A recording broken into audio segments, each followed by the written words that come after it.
মানিকগঞ্জ সিংড়া উপজেলায় শহীদ রফিক সেতুতে কিছু প্রতাপশালী অসাধু ব্যবসায়ী তাদের আয়ত্তায় নিয়ে টোলের মতো চাঁদাবাজি করত। দেখুন বিস্তারিত জিএমটিভি বাংলার। কিন্তু লাভ হচ্ছে না, দালাল চক্র যদি আরেকবার দেখি এই টোলের মধ্যে আর একটি টাকাও তোলা হয়।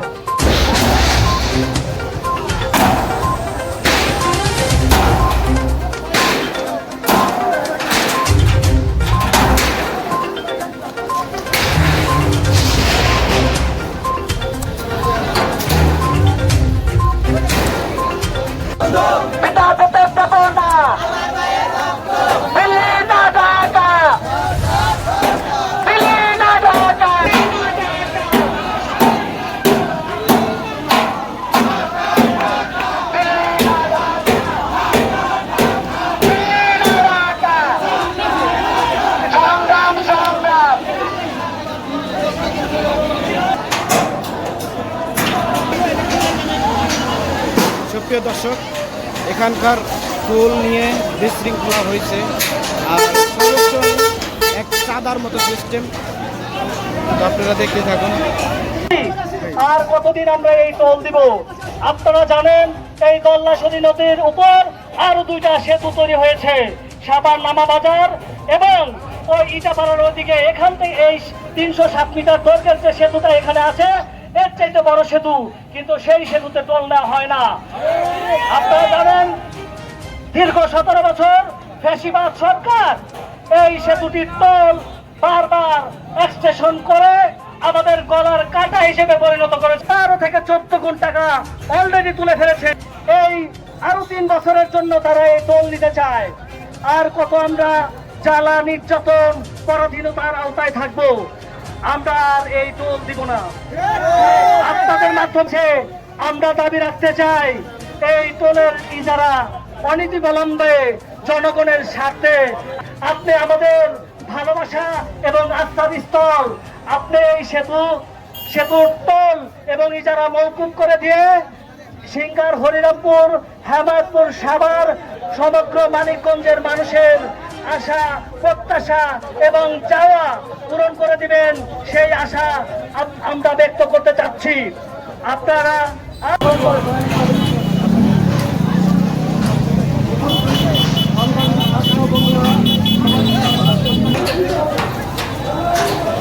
সুপ্রিয় দর্শক, দেখতে থাকুন দুর্নীতির কারবার দমন।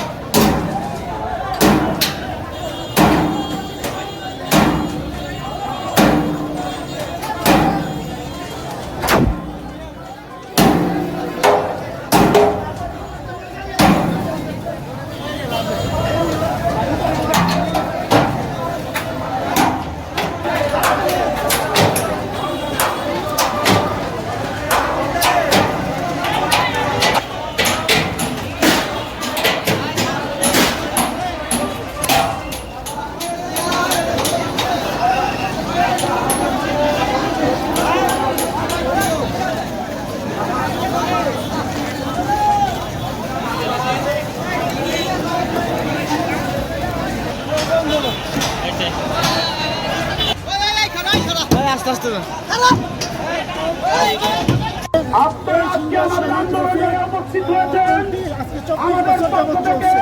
যেটা বর্তমান সময়ে অবৈধতার একটি রূপ নিয়েছে এবং এই এলাকার উন্নয়ন বাধাগ্রস্ত হচ্ছে।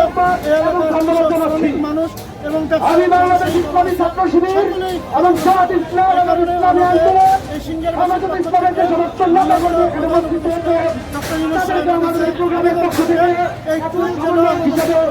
সিংহের এজন্য আমরা সিংহের সর্বস্তরের আমাদের জনতার আন্দোলনে সংহতি জানানোর জন্য আমরা এসেছি।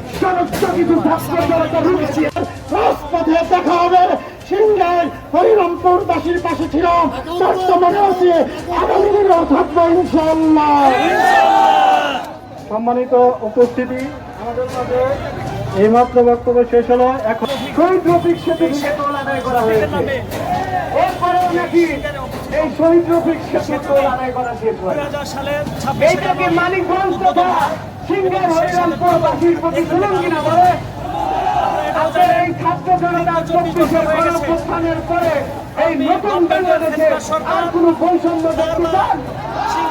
এই জন্য আমরা বলতে চাই, এই 24 বছরে যা হয়েছে সে বিষয়ে আমরা আর কিছু বলতে চাই না। আমরা আগামীতে আর একদিনের জন্য, এক মুহূর্তের জন্য, এক মিনিটের জন্য আমরা এই শহীদ রফিক সেতুর আর কোনো বিরোধ চাই না। আপনারা বৈষম্য বিরোধী ছাত্র আন্দোলনের ডাকে যেভাবে বাংলাদেশকে স্বাধীন করেছেন নতুনভাবে স্বৈরাচারকে মুক্ত করেছেন, সেভাবে আমরা যদি প্রয়োজন করে শহীদ রফিক সেতুর দৌড় আদায় করে আমরা ছাত্র জনতা ঐক্য গড়ে তুলে সেটাকে বন্ধের জন্য স্থায়ী যে ব্যবস্থা, সেই ব্যবস্থা করব। আমি আমার বক্তব্য শেষ করবো। আমি শুধু একটা পরামর্শ দিব, আজকের এই প্রোগ্রামে যে সমস্ত ভাইরা আয়োজক আছে তাদের দৃষ্টি আকর্ষণ করছি। আসলে এই শহীদ রফিক সেতুটা আপনারা কি জানেন যে এটা ঢাকা জেলা প্রশাসকের অধীনে? এই জন্য আপনারা এবং এটা রোশন হাইয়ের অধীনে আপনারা এই জিনিসটাও জেনে রাখেন। এই জন্য আপনার জেলা প্রশাসক বরাবর এবং আপনার রোশন হাইয়া বরাবর আপনারা দুইটা এই সাইবারি টোল বন্ধের একটা আবেদন দিবেন, পাবেন না এটা? এবং আপনাদের যাতে আইনি প্রক্রিয়াতে সাহায্য করা লাগে সেই বিষয়ে আমরা আপনাদের সাহায্য করবো ইনশাআল্লাহ। এই আন্দোলন লাগাতারভাবে চলতে থাকবে। যে পর্যন্ত আমাদের দাবি বাস্তবায়ন না হয় আমরা বারবার এখানে আসব। যে পর্যন্ত এই ফ্যাসিবাদ সরকারের দোষরগুলো তাদের এই কার্যক্রম পরিচালনা করবে, সেই পর্যন্ত আমরা এই আন্দোলন চালিয়ে যেতে থাকবো। ধন্যবাদ সবাইকে। আসসালামু আলাইকুম। ইসলামী আন্দোলন যোগদান করেছে, পরিষ্কার হুঁশিয়ারি উচ্চারণ করে বলতে চাই, 24 বছর পর্যন্ত এই অবৈধ টোল আজকে যেটা 24 বছর একদিনের জন্য বসানো হয়, 1 ঘন্টার জন্য বসানো হয়, তাহলে এই কালা বাজারিদের হাত ভেঙে ঘুরিয়ে দেব।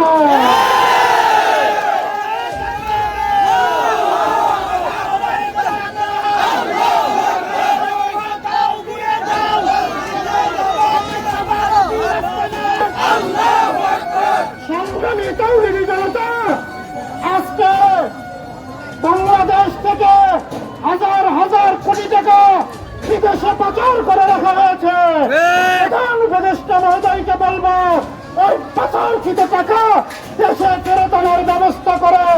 টোল দিয়ে আপামর গরিব জনতার রক্ত চুষার সুযোগ এই সিংহায় শহীদ রফিক সরণিতে শহীদ রফিক তুলে আমরা এক মুহূর্তের জন্য বরদাস্ত করব না।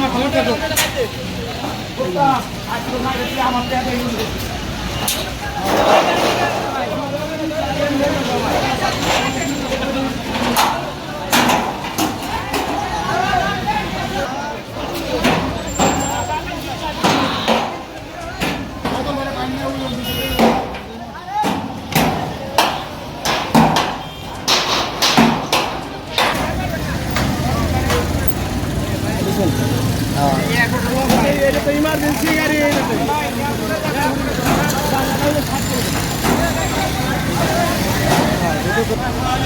সুপ্রিয় দর্শক, স্থান করছি মানিকগঞ্জ সিংহের